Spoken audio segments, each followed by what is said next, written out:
Et bienvenue à tous dans cet InfoSport, votre magazine de sport sur la chaîne d'information en continu. Et démarrons ce magazine en karaté où un hommage a été rendu aux athlètes ivoiriens qui ont pris part au championnat d'Afrique qui s'est tenu à Abuja au Nigeria. La cérémonie s'est tenue ce 30 août au siège de la dite fédération. Suivons le reportage de Fanny Karija. Le samedi 30 août, la cérémonie de remise des distinctions a eu lieu au siège de la FICTA, dans la commune du Plateau, en présence de Maître Jonas Lago, représentant du président de la Fédération ivoirienne de karaté. Les athlètes ivoiriens qui ont décroché la médaille d'argent à cette compétition ont été chaleureusement félicités pour leur performance. Nous avons organisé ce matin cette petite cérémonie, en l'absence du président Sanogo que j'ai l'honneur de représenter, pour recevoir et féliciter nos athlètes qui se sont brillamment illustrés lors du dernier championnat d'Afrique de karaté tenu à Abuja du 20 au 27 au Nigeria. Parmi les athlètes honorés, Ikpe Loïc Klian, membre de l'équipe nationale, a partagé son émotion après sa médaille d'argent. Je suis vraiment fier de moi par rapport à cette médaille et je suis vraiment fier aussi de mes communautés qui m'ont soutenu jusqu'au bout.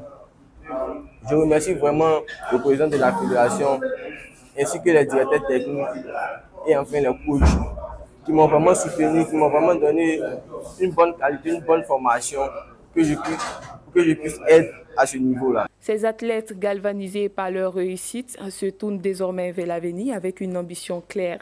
Remporter la médaille d'or lors des prochaines compétitions internationales et faire rayonner davantage le karaté ivoirien sur la scène mondiale. Restons toujours avec les arts martiaux, cette fois-ci avec la formation des secouristes de sport dans le domaine du sport de combat. Elle s'est tenue ce samedi 30 août à l'Institut national de la jeunesse et des sports, INJS. Suivons le reportage de Diandi Nyenekai. Le cœur s'est arrêté. On fait le massacre cardiaque. Pourquoi? Pour relancer le cœur. En fait, les compressions dont nous allons faire là, ça va faire quoi? Ça va remplacer l'activité mécanique du cœur. Soucieux de professionnaliser davantage ses membres et partenaires, l'association DFT ne limite pas son action à la promotion des arts martiaux. À travers cette formation, elle entend renforcer les capacités des agents de sécurité, des membres du club et des entreprises partenaires. Pour le fondateur, cette initiative marque une étape importante, une homologation de grade au sein de l'organisation. Et si vous le constatez que j'ai fait intervenir l'ONPC et la Croix-Rouge pour des cours de gestes élémentaires de secours, afin que chez nous à la maison, partout dans le sport sur le ring, un athlète peut tomber en syncope, un athlète peut prendre un coup pour une commotion cérébrale, peut avoir des côtes brisées, peut avoir des fractures, il peut avoir un évanouissement. On doit avoir tous ces gestes de secours au plan sportif afin de pouvoir subvenir aux différentes situations sur le terrain et dans nos formations. Aujourd'hui, il faut amener toute la population à pouvoir connaître les premiers gestes de secours. Voilà, ça nous sauve de partout, que ce soit à la maison, dans les différents services, même dans la vie. Durant la séance des activités, les participants ont été formés de manière pratique aux gestes de premier secours, massage cardiaque, position latérale de sécurité. Chaque participant est réparti avec un certificat attestant de ses nouvelles compétences, symbolisant ainsi un pas de plus vers la professionnalisation du secteur. Après la formation des instructeurs, parlons à présent de l'art martial Achan, qui n'est autre que le C-Loco, qui signifie l'art du poing de l'homme. 23 pratiquants accèdent au grade supérieur.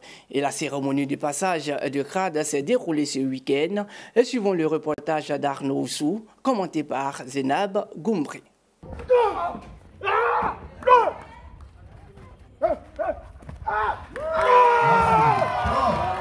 Ce sont des ceintures blanches barrées, jaunes, vertes, rouges, marron, grises et même noires qui ont été décernées lors de cette session. Un moment de fierté pour les pratiquants, mais aussi pour leurs encadreurs. Parmi les lauréats, Perside Agoba Agnesi a particulièrement retenu l'attention. Initiée très jeune au C-Loco, elle gravit aujourd'hui les échelons avec rigueur et détermination. Aujourd'hui, je suis passée de la ceinture marron à la ceinture grise. Ce n'était pas facile. Souvent, on popait ici, en tout cas, on pleurait. Mais aujourd'hui, voir ma ceinture grise à la main, c'est vraiment quelque chose d'immense, quoi. Je suis vraiment fière de moi. J'invite tous mes amis à participer, car nous voyons à la télé, nous pensons que c'est difficile, pourtant c'est très facile. Je crois que dans les années à venir, des élèves de Seloko feront partie de ces émissions-là, de ces compétitions MMA et UFC, pour qu'enfin le monde entier sache qu'en Afrique, en Côte d'Ivoire, il y a des hommes qui peuvent lever les poings pour défendre le drapeau, pour défendre les couleurs, pour défendre les patries. C'est ici le Seloko, l'art du poing de l'homme. Créé en 2016, le Seloko, qui signifie l'art du poing en langue Atchan, regroupe aujourd'hui près de 1000 pratiquants à travers le pays. Et destination à Bobo pour parler de taekwondo, où le training camp du champion olympique Cissé Cheikh Salah a déposé ses valises ce week-end. Et plus de 500 taekwondoïnes de la Ligue d'Abobo ont pris part. Zénab Goumri nous fait vivre cette ambiance qui a prévalu à l'agora de la dite commune. Pendant plusieurs heures, les participants ont bénéficié de séances pratiques animées par le médaillé d'or des Jeux olympiques de Rio 2016. Des techniques de combat avancées ont été dispensées avec pour objectif de renforcer les compétences des jeunes athlètes locaux. Cissé Cheikh Salah, initiateur du camp, donne les motivations de cette initiative. Vous savez, pour moi, être champion, c'est pas ce qu'on fait sur l'aire de combat ou ce qu'on gagne comme titre personnellement. C'est ce qu'on arrive à transmettre. Et donc, c'est ce que j'essaie de faire. Et vous savez, nous sommes dans l'année de la jeunesse, une année initiée par le président de la République, Alassane Ouattara. Et voilà, donc c'est de transmettre de plus en plus de messages positifs à les jeunes. Présente à l'événement, la maire d'Abobo, Kandia Kamara, s'est dite honorée de la tenue de ce camp dans sa commune. Elle a salué une initiative qui vient outiller la jeunesse autour des valeurs du sport et de la discipline. Merci, cher neveu. Ça va choisir la route. Mais surtout, merci du cœur que tu fais. De son côté, le président de la Ligue de taekwondo d'Abobo a exprimé sa profonde gratitude envers le champion olympique pour son engagement et sa générosité. C'est un grand job pour nous. Ça nous montre au cœur. Vraiment, comme on dit, haut le cœur. Nous sommes très contents de recevoir la connaissance de Cissé Cheikh. Clôture en beauté de ce camp, une enveloppe de 10 millions de francs CFA a été remise à la Ligue locale. Une somme destinée à renforcer l'équipement, améliorer la formation des athlètes et viser de nouveaux trophées au niveau national et international. Et parlons en présent de tennis de table. La Fédération ivoirienne de tennis de table veut faire des champions. Un stage de formation a été initié à l'endroit des pongistes au hall du Palais des Sports de Trècheville ce samedi 30 août.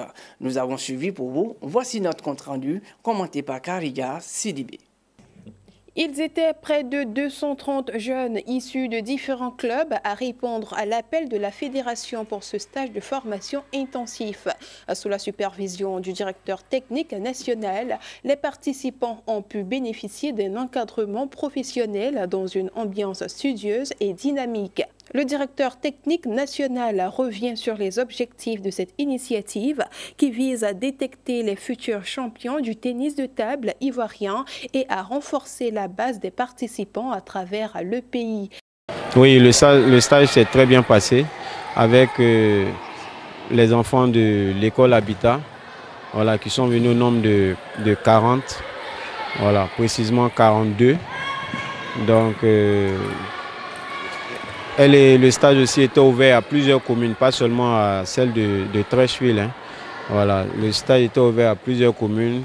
Les jeunes stagiaires, pour la plupart âgés de 8 à 16 ans, ont enchaîné exercices techniques, ateliers de perfectionnement et matchs d'évaluation. Une opportunité unique pour eux de progresser et de côtoyer d'autres passionnés venus de tout le pays. Je suis venu au tennis parce que j'aime le tennis. C'est un sport qui est bien et je me sens bien dans ce sport. Je suis venu au tennis, c'est pour gagner, pour devenir une grande joueuse. C'est un sport qui est intéressant, le plus facile des sports. Un stage qui pourrait bien marquer le début d'une belle aventure sportive pour ces jeunes pongistes en route vers le haut niveau. Ouvrons à présent la page football dans cette page de sport avec la finale du tournoi Dominique Ouattara qui s'est joué à Anyama ce dimanche 31 août. FC Samba, véritable vainqueur de cette édition. Ce tournoi a concerné les U15. Carmel Yao, notre envoyé spécial, nous en dit plus. Et oui, vous l'avez bien entendu, l'équipe Samba a remporté la finale du tournoi U15 de football, dotée du trophée de la première dame Dominique Ouattara à Anyama. Elle s'est imposée face au CFAE sur le score d'1-0. Je suis ici parce qu'on a remporté la coupe. Et elle est là. Je remercie la mère, Fatim Bamba et tous ses compatriotes. Une belle initiative saluée par les entraîneurs, heureux de voir leur équipe victorieuse. Je suis très en joie aussi parce que ça fait 2 ans successifs. L'année dernière, nous avons perdu notre finale ici. Même compétition de Children of Africa, on a perdu 4-3. Et les enfants sont découragés. Ils sont revenus au laboratoire, ils ont cru à leur chance. Et remercier Dieu pour ce soir, pour la victoire de ce soir. Le maire de la commune a profité de cette finale pour adresser un message de sensibilisation aux populations. L'esprit fair play qui a prévalu pendant les vacances, on souhaite que les choses se passent de la même manière pendant les élections présidentielles, en parlant de paix, de cohésion et de fraternité. Donc les vacances sont terminées. On profite de l'occasion pour dire bonne entrée scolaire à nos enfants et que l'année prochaine on fera mieux pour eux. En tout cas, bravo aux 2 équipes. Les autres n'ont pas démérité. Bravo aux 2 équipes à l'année prochaine. Au total, 30 équipes ont pris part à ce tournoi et toutes ont été récompensées pour leurs efforts. Rendez-vous est donc pris pour 2026 avec de nouveaux matchs et de nouvelles émotions. Après Anyama, nous nous rendons à Abobo pour parler du tournoi de la paire initié par l'ancien international ivoirien Aruna Kone. Le lancement de cette compétition a eu lieu ce samedi au musée Adama Tounkara de la dite commune. Kaya Sidibé y était. Voici son reportage. Le pays nous appelle, si nous avons dans la paix ramener la liberté, notre devoir sera d'être très moderne. C'est l'Abidjanaise qui donne le top départ au lancement officiel du tournoi de football Action citoyenne pour la patrie, une initiative portée par l'ex-international ivoirien Aruna Kone, placée sous le thème « Pour nos 65 ans d'indépendance, 0 victime en octobre 2025 ».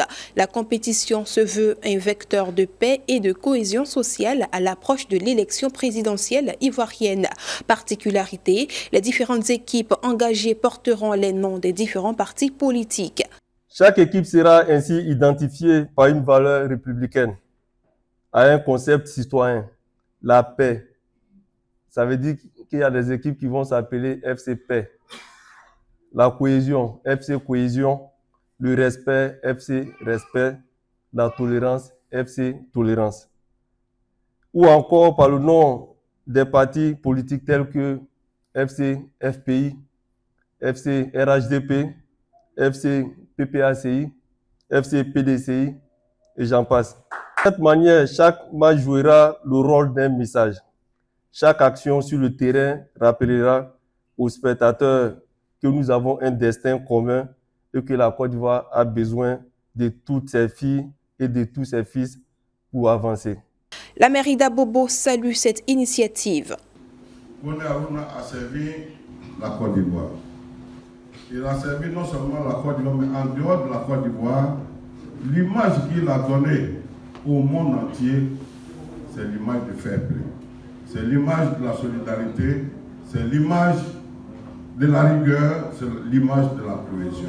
Je voudrais compter sur vous, les équipes, pour dire, nous allons à une compétition, mais il y aura toujours un vainqueur. Mais que cela se passe dans la fraternité, dans la cohésion, à l'image de l'initiateur de ce projet, que vive la commune d'Abobo. Les vainqueurs de chaque poule s'affronteront lors d'une super coupe. Aruna Kone ambitionne d'étendre ce concept à toutes les villes du pays afin de faire du sport un outil durable de sensibilisation citoyenne.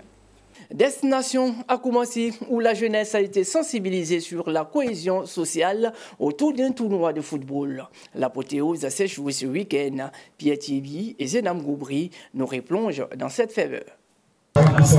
La première édition du Classico de Koumassi 5 a tenu toutes ses promesses. Lancée le 9 août dernier, la compétition a pris fin ce samedi 30 août 2025 dans une ambiance festive et devant un public nombreux rassemblé sur le terrain de basket du quartier. En finale, l'équipe de Boza s'est imposée face à Golden sur le score de 2-0. Un succès qui permet aux vainqueurs de repartir avec un trophée et une enveloppe. En vrai, ça ne peut être une joie immense. Ça ne peut être une joie immense avec tous mes coéquipiers. Je tiens à remercier aussi mes coéquipiers, mais ça ne peut qu'être une joie immense. Ça ne peut qu'être une joie immense. Vu que ça on dit vraiment avec de haute intensité au niveau national, moi je vois que c'est un bon truc. Ça a permis de baisser les tensions, il n'y a pas eu de bataille et je suis pour ça. Au total, 12 équipes de jeunes ont pris part à cette première édition. Pour l'initiateur du tournoi, Touré Djibril, l'objectif était clair. Rassembler la jeunesse de Koumassi autour des valeurs de paix, de fraternité, de cohésion sociale et du vivre ensemble. Aujourd'hui, nous sommes satisfaits de cette première édition qui est une réussite. Notre objectif a été atteint. Et sachez que cette édition n'est que la première. Le Classico du 05 reviendra grand et plus fort pour le bien-être de la population et de la jeunesse. C'est grâce à cet appel de non-violence, de cohésion sociale, de la fraternité. Côté distinction individuelle, Koulibaly Abdoul a terminé meilleur buteur avec 6 réalisations. Le trophée du meilleur joueur est revenu à Kofi Kwadio Adama. Après Koumassi, voici Dabou où s'est joué également le tournoi de la paire dénommé Nkoukao. Au temps réglementaire, Afokra et Affaires FC se sont séparés sur un score vierge de 0-0. C'est par les tirs au but que Affaires FC remporte le trophée. Suivons le reportage de Lucien aussi, commenté par Hermine Taïdi. La finale du tournoi de la paix et de la réconciliation, dotée du trophée Alassane Ouattara, a connu son apothéose ce week-end à Dabou, dans une ambiance festive et fraternelle. Plus qu'un simple événement sportif, cette initiative a rassemblé les populations autour d'un idéal commun, la consolidation de la paix et du vivre ensemble, une occasion unique de renforcer les liens sociaux à travers le sport. Cette belle initiative porte la signature de Victor Akessé, consul de Côte d'Ivoire au Niger et fils de Nouvelle-Osrou, village situé dans la sous-préfecture de Lopou, région des Grands Ponts. Baptisé Grand Tournoi Nkoukao de la fraternité Alassane Ouattara, la compétition a débuté en fanfare avec un match d'ouverture très disputé entre Génération Abraman, Génération Nchrouman. Au terme du temps réglementaire 0-0, séance de tir au but, victoire de la Génération Abraman, 6 tirs à 5. La grande finale, quant à elle, a opposé Afokra à Afr FC. Un match intense qui s'est soldé par un score de 2 buts partout dans le temps réglementaire. À l'issue de la séance de tir au but, Afokra s'impose 4 tirs à 2, remportant ainsi le prestigieux trophée Alassane Ouattara. On a joué, le village est en fête, est en joie et c'est ce que nous voulons. La cohésion et le vivre ensemble, aussi bien dans les villages que dans les hameaux, que dans les villes, que dans toutes les régions de la Côte d'Ivoire. On veut une Côte d'Ivoire apaisée, une Côte d'Ivoire où il faut bon vivre, une Côte d'Ivoire jalousée par les autres. Je remercie M. Papa Niger pour ce beau tournoi qu'il a organisé. Nous, la jeunesse des Nouvelle-Osrou, on les remercie. On est en fait que Dieu lui donne longue vie, que demain il puisse organiser ce genre de choses dans les villages. Une belle célébration du sport, de la fraternité et de la paix dans la région des Grands Ponts. Oui, mesdames et messieurs, ainsi prend fin ce magazine des sports. Merci de nous avoir suivis et nous vous donnons rendez-vous la semaine prochaine pour d'autres informations sportives. Mais sachez que l'information continue toujours sur 7info.ci.